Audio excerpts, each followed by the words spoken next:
जय श्री हरि विष्णु। आप सभी को नमस्कार। आप सभी को एक बार फिर से स्वागत है हमारे ऑन द वे चैनल में। और हम इस महान गरुड़ पाठ को पढ़ रहे हैं जिसमें हमने अपने अभी तक जो अध्याय कंप्लीट किए हैं वो है 77 और आज का जो हमारा अध्याय है वो है 78वां। तो आज हम उस अध्याय को पढ़ेंगे और आप हमारे इस वीडियो के माध्यम से सुन सकते हैं। तो जैसे कि हम इस महान गरुड़ पाठ को सुनने से पहले और आरंभ करने से पहले इसमें जो दी हुई स्तुति है उसको करते हैं और उसके बाद फिर हम अपने उस महान अध्याय के बारे में जानेंगे जो इसमें दिया है। तो आप सभी हमारे साथ पहले इस प्रार्थना को करें, उसके बाद फिर हम अपने अध्याय को और पढ़ेंगे। तुमेव माता च पिता तुमेव बंधु च सखा तुमेव विद्या द्रविड़म तुमेव सर्वम देव देव। जय श्री विष्णु।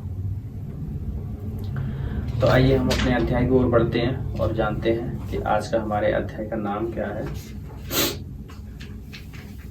तो आज का जो हमारा अध्याय है वो है 78वां, जिसका नाम है द्रव्य शुद्धि। ठीक है, तो हम अपने अध्याय की ओर बढ़ते हैं। पढ़ने के लिए मैं आप सबसे प्रार्थना करूंगा कि जो भी हमारे इस चैनल पर नए हैं वो इस चैनल को सब्सक्राइब कर लें और इसमें जो गरुड़ पुराण नाम से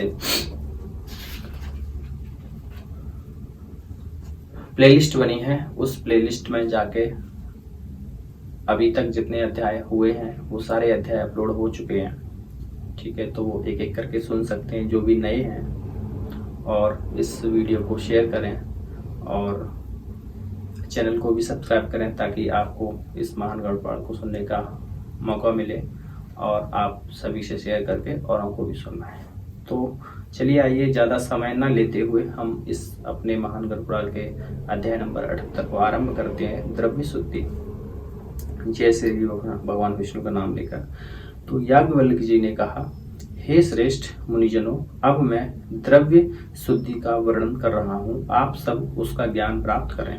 सोने, चांदी, अब्ज, मुक्ताफल, शंख, मुक्ति आदि। अब्ज का मतलब है मुक्ता फल, शंख, सुक्ति आदि।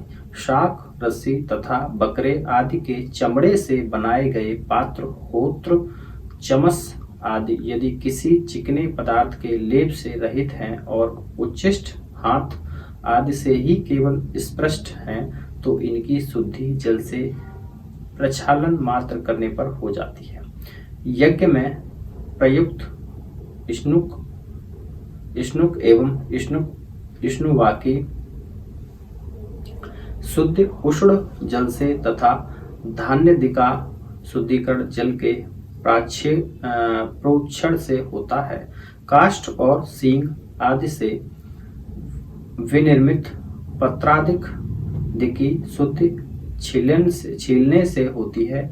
मार्जन करने से यज्ञ का पात्र पवित्र हो जाता है। उष्ण जल और उष्ण गौमूत्र से धोने पर ऊनी और रेशमी वस्त्र शुद्ध हो जाते हैं।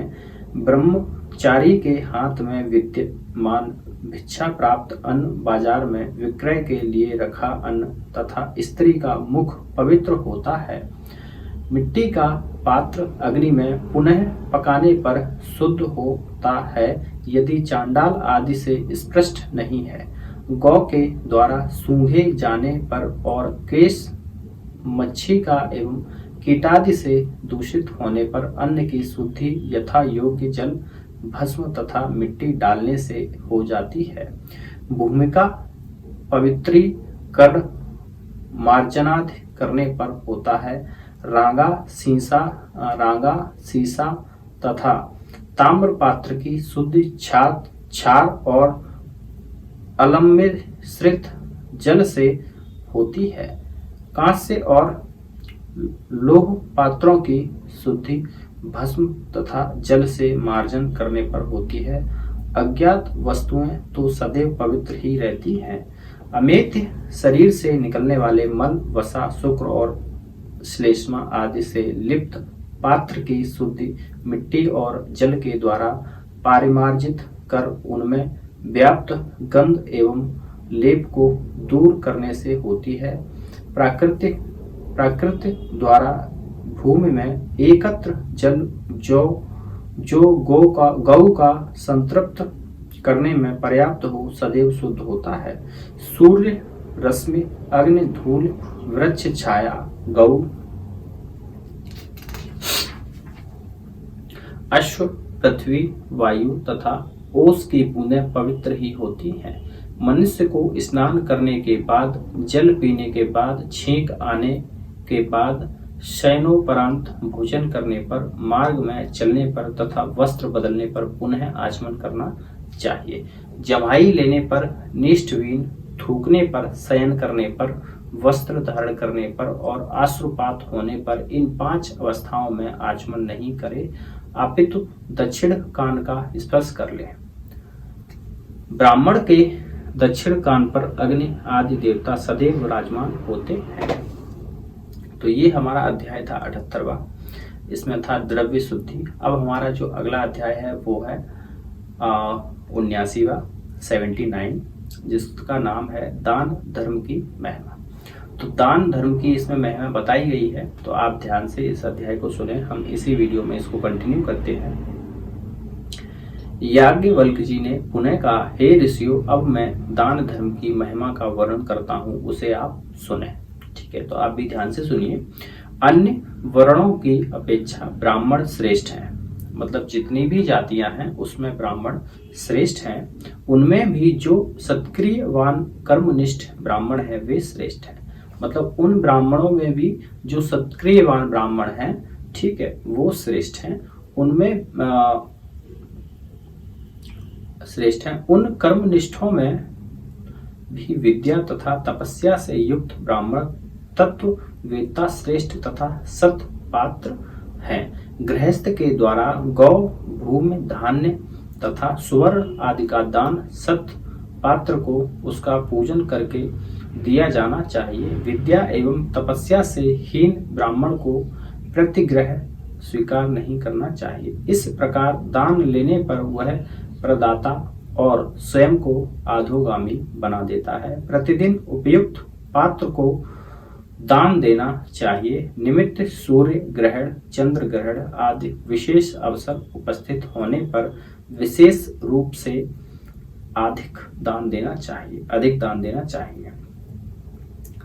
किसी के याचना करने पर भी यथाशक्ति अपनी श्रद्धा के अनुसार दान देना चाहिए। सुवर्ण से अलंकृत सींगों वाली, चांदी से मढ़े हुए खुरों वाली सुंदर वस्त्राच्छादित, अधिक दूध देने वाली सुशील गौ का यथाशक्ति दक्षिणा के साथ दान करना चाहिए। और दान देते समय साथ में कांस्य पात्र भी देना चाहिए, मतलब कांस्य का बर्तन।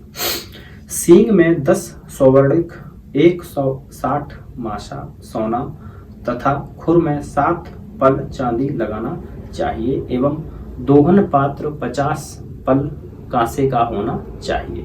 गौ का बछड़ा भी अलंकृत होना चाहिए। गौ रोग रहित तथा सवत्सा होनी चाहिए। यदि बछड़ा न हो तो स्वर्ण या पिप्पल काष्ठ का बाछा या बाछी बनाकर देना चाहिए। ऐसा करने से प्रदाता बछड़े के शरीर में स्थित रोम संख्या के अनुसार उतने ही वर्ष पर्यंत स्वर्ग का उपभोग करता है। यदि गौ कपिला भूरे रंग की होती है तो वह दाता के 7 कुलों का उद्धार कर देती है। जब तक प्रसव कर रही गौ की योनि में बछड़े के दोनों पैरों सहित मुख दिखाई देता है, जब तक वह गर्भ का प्रसव नहीं कर देती तब तक गौ को पृथ्वी के समान ही मानना चाहिए। सामर्थ्य के अभाव में स्वर्णमय सींग आदि से युक्त गौ का दान यदि न किया जा सके तो भी रोग रहित, हृष्ट पुष्ट, दूध देने वाली धेनु अथवा दूध न देने वाली गर्भणी गौ का जो दान करता है वह स्वर्गलोक में महिमा मंडित होकर निवास करता है।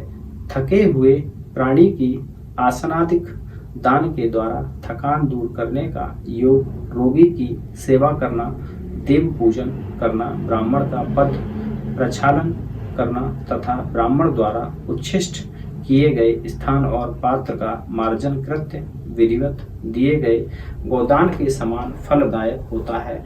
ब्राह्मण के लिए जो अभीष्ट हो उसे वह वस्तु प्रदान कर प्रदाता को स्वर्ग लाभ लेना चाहिए।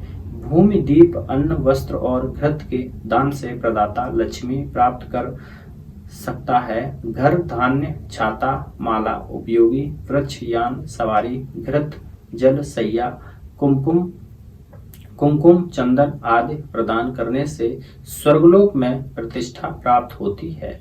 सतपात्र को विद्या प्रदान करने वाला देव दुर्लभ ब्रह्मलोक को प्राप्त होता है। मूल्य लेकर भी वेदों के अर्थ, यज्ञों की विभिन्न विद्याओं को संपादित करने वाले, यथाशास्त्र और धर्मशास्त्रों को लिखने वाले ब्रह्मलोक को प्राप्त करते हैं। वेद शास्त्र ही संसार के मूल व्यवस्थापक हैं। इसी कारण ईश्वर ने सबसे पहले इन्हीं की सृष्टि की। अतः सब प्रकार का सत्य प्रयत्न करने के वेदों का अर्थ संग्रह करना चाहिए, अर्थात वेदों के तात्पर्य को समझने के लिए भली भांति प्रयास करना चाहिए। जो अधिकारी इतिहास अथवा पुराण लिखकर दान देता है वह ब्रह्मदान के समान प्राप्त पुण्य का द्विगुणित पुण्य प्राप्त करता है।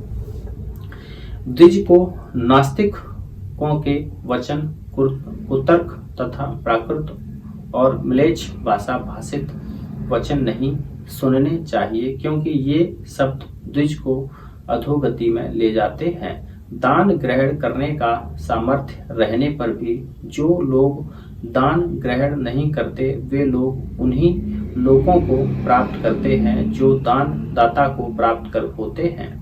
कुश, शाक, दूध, गंध तथा जल ये वस्तुएं बिना मांगे यदि कुलटा, पतित, नपुंसक एवं शत्रु के अतिरिक्त किसी दुष्कृति के द्वारा भी दी जा रही है तो भी इनका प्रत्याख्यान नहीं करना चाहिए। यदि कोई सुकृति इन्हें बिना याचना के दे रहा है तब तो इनके प्रत्याख्यान का कोई प्रसंग नहीं है। देवता तथा अतिथि की पूजा करने के लिए, अपने माता पिता आदि के भरण पोषण के लिए तथा अपने जीवन की रक्षा के लिए पतित आदि अत्यंत कुत्सित को छोड़कर अन्य सभी से जितना अत्यावश्यक है उतना प्रतिग्रह लिया जा सकता है। तो ये जो हमारा अध्याय था ये था 79वां अध्याय, जो दान धर्म की महिमा के बारे में था और इसमें दान करने से और दान करने की क्या महिमा है वो इस अध्याय में बताया गया है। तो इस अध्याय को अब हम यहीं पर समाप्त करेंगे और इस वीडियो को भी यहीं पर समाप्त करेंगे। और समाप्त करने से पहले हम अपने अगले अध्याय में जो अगले अध्याय को पढ़ेंगे, जो अगली वीडियो में, उसको मैं आपको बता देता हूँ। वो अध्याय नंबर है 80वां, श्राद्ध के अवसर तथा अधिकारी, श्राद्ध की संक्षिप्त विधि, महिमा और फल।